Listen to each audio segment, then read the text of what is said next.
Welcome to English Story Days, a place where real stories help you learn English with feeling. We share simple, emotional stories in everyday language so you can understand and enjoy each word. Whether you're just starting or still learning, our stories are here to guide your heart and your English. The wedding day. It was a bright and warm morning. My name is Clara, and today was the biggest day of my life. I was getting married. My white dress was ready, the flowers were fresh, and the church was full of people who loved me. I smiled for the camera, for the guests, and for my family. But deep in my heart, I was a little scared. Marriage is a big step. Everything in my life was about to change. Joel, my soon-to-be husband, stood near the altar. He looked calm and strong. When our eyes met, I felt peace. He smiled at me. As I walked down the aisle, my heart beat fast, but I felt ready. We held hands and said our vows. The words were simple, but they meant so much. "I will stand by you," Joel whispered. His voice made me feel safe.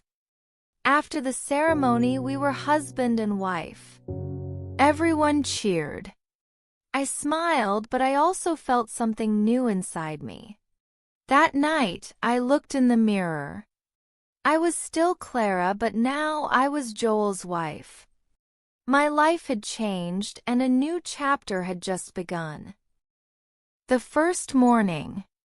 The next morning, I opened my eyes slowly.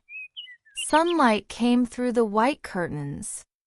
For a moment, I forgot where I was. Then I turned and saw Joel sleeping next to me. It was real. I was married. I stayed quiet and watched him breathe. His face looked calm, just like yesterday. I smiled. But inside, I felt nervous. This was my new life. No parents. No old bedroom. Just me and Joel. I quietly got out of bed and walked to the small kitchen. I didn't know where things were. I opened drawers and checked the fridge. I wanted to make coffee, just like my mom used to do every morning. Joel walked in after a few minutes. "Good morning, wife," he said with a soft smile. His words made me laugh. I said, "Good morning, husband." It felt strange but sweet. We sat at the table. The silence wasn't awkward. It was peaceful. He held my hand and said, "We'll figure things out together." And in that small, quiet moment, I believed him. I didn't know how every day would be, but I knew I wouldn't face it alone. Moving into his world. A week after the wedding, we moved into Joel's apartment. It was clean, small, and full of sunlight. The walls were white. The couch was gray. Everything looked simple, but it wasn't my space, not yet. I placed my books on the shelf and my clothes in the closet. I smiled, but inside I felt like a guest. Joel saw my face and asked, "Are you okay?" I nodded, but later that night I sat on the edge of the bed and cried quietly. I missed my old room, my parents, my mother's voice calling me for dinner, the smell of fresh laundry. Joel came and sat beside me. He didn't speak. He just held my hand. That meant more than any words. "I want this place to feel like yours too," he said softly. "Let's hang your favorite pictures. Let's cook something you love." The next day, we decorated the living room with photos, candles, and a small plant I brought from home. It wasn't perfect, but it started to feel warmer. I realized something. Home isn't just walls. Home is where love sits quietly beside you when you feel lost. Learning his ways. Living with someone is different from dating them. I knew Joel, but now I was learning his daily life. His habits, his moods, his quiet moments. Joel loved silence in the morning. He made his coffee, read the news, and didn't speak much. I was the opposite. I liked talking while making toast or humming a song. At first, I didn't understand. I thought maybe he was upset. But one day, he looked at me and said kindly, "I'm just quiet in the mornings, Clara. It helps me think." That small sentence helped me breathe. I was still learning his world, and he was learning mine. He also loved things in order. Shoes lined up, towels folded a certain way, keys always in the same bowl. I tried to follow, but sometimes I forgot. Once, I placed his keys on the kitchen counter. He looked around for them, confused. I laughed and said, "They're safe. Just lost in my style." He smiled and kissed my forehead. "We'll balance each other," he said. Marriage wasn't always romantic. Sometimes it was small talks, small mistakes, and small kindness. But these little things slowly built a strong bridge between us. The first fight. One evening, I was cooking dinner. The rice boiled over. The pan was too hot. I was tired. Joel walked in and asked, "Did you forget to turn the fan on? It's smoky in here." His voice wasn't angry, but I was already stressed. I snapped back, "You could have helped instead of commenting." There was silence. Joel looked surprised. I had never raised my voice before. I turned off the stove and sat down. My eyes filled with tears. Joel sat across from me and stayed quiet for a moment. Then he said, "I didn't mean to upset you. I just didn't want the alarm to go off." I sighed. "I know. I'm sorry. I just feel like I'm doing everything wrong lately." He walked over and hugged me. "You're not. You're learning. We both are." That night we didn't eat much. But we talked. And that talk was more filling than food. I learned that even love has hard moments. But real love doesn't walk away when things get tough. It sits with you, listens, and says, "Let's try again tomorrow." Missing my old life. One quiet afternoon, I sat by the window with a cup of tea. Joel was at work. The house was peaceful, but my heart felt heavy. I missed my mom's voice, the sound of my dad's footsteps in the hallway, the smell of fresh bread in our family kitchen. I missed my old bed, my old mirror, my old life. I loved Joel, but that day I didn't feel happy.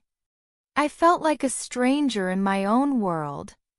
I called my mom. When I heard her voice, I couldn't hold my tears.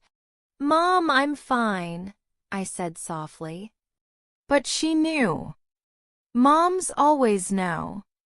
She didn't give advice. She just listened. That was all I needed. When Joel came home, he saw my red eyes. I didn't hide it. I said, "I miss home today." He didn't try to fix it.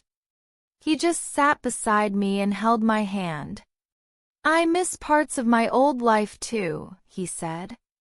That moment reminded me, missing your past doesn't mean you don't love your present. It just means you had something beautiful before, and now you're building something new. Our first holiday together. Christmas was coming. It was my first holiday as a married woman. Back home, holidays were loud, full of laughter, music, and the smell of baked cookies. Now it was just Joel and me in our small apartment. I missed the noise. I missed the lights on my parents' house. I missed my little brother running around with his Santa hat. Joel noticed. "Want to do something special this year?"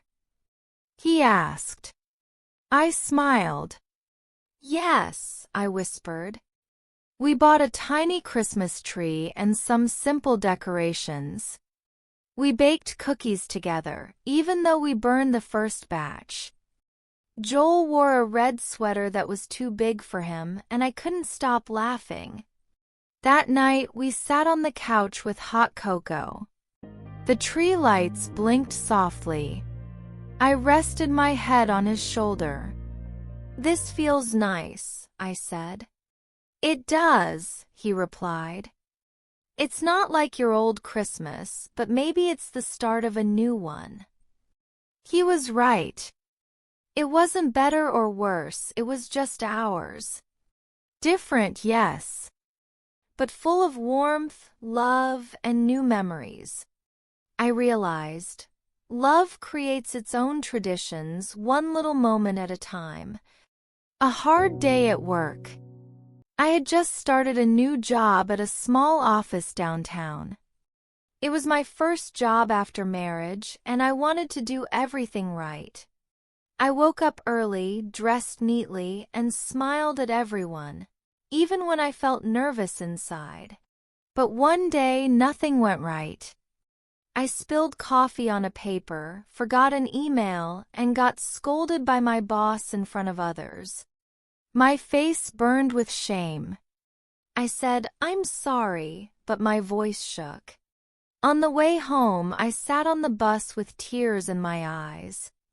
I felt small, like I didn't belong there. When I reached home, I tried to act normal. Joel asked, "How was work?" I forced a smile and said, "Okay." But he looked into my eyes and knew. I broke down. I told him everything. The coffee, the mistake, the way I felt like a failure. He listened without interrupting. Then he said gently, "One bad day doesn't make you weak. It makes you human. You're learning just like we are in this marriage." He held me close. And in that hug, the world felt less heavy. Sometimes, home is just a pair of arms that remind you you're not alone. An unexpected surprise. It was a cold Saturday morning.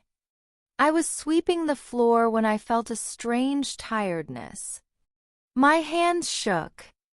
I sat down, took a deep breath, and closed my eyes. Joel noticed. "You okay?" he asked. I nodded, but deep inside, I knew something felt different. Later that day, I bought a small test kit from the pharmacy.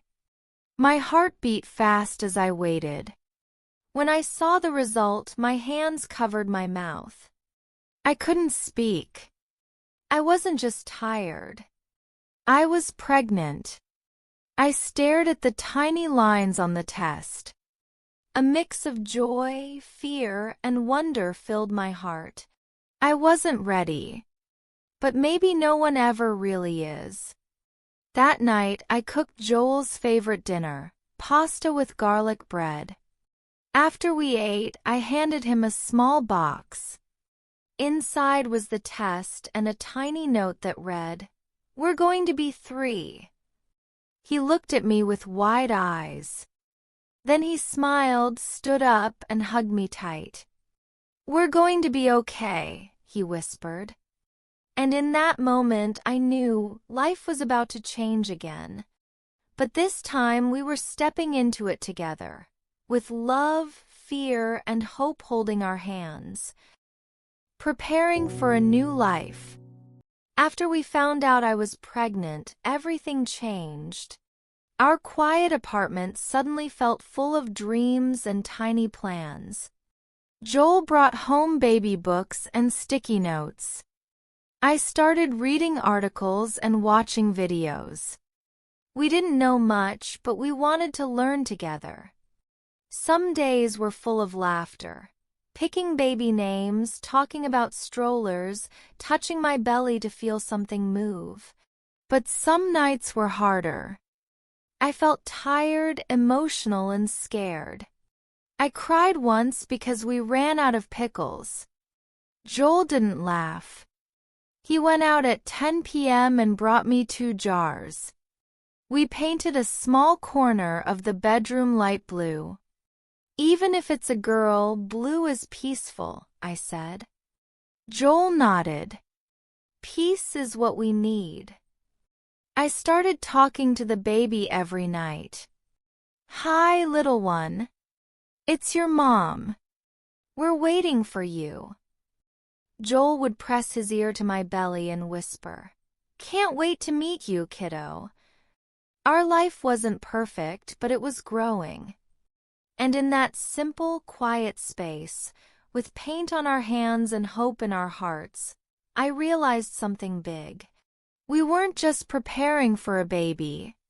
We were becoming a family. The day I broke down, I was 7 months pregnant. My feet were swollen. My back hurt. I couldn't sleep well at night. Everything felt heavy, my body, my thoughts, even my emotions. That morning, I dropped a glass in the kitchen. It shattered everywhere. I stood still, staring at the pieces on the floor. Then suddenly, I cried. Not soft tears, but big, loud sobs. Joel ran in.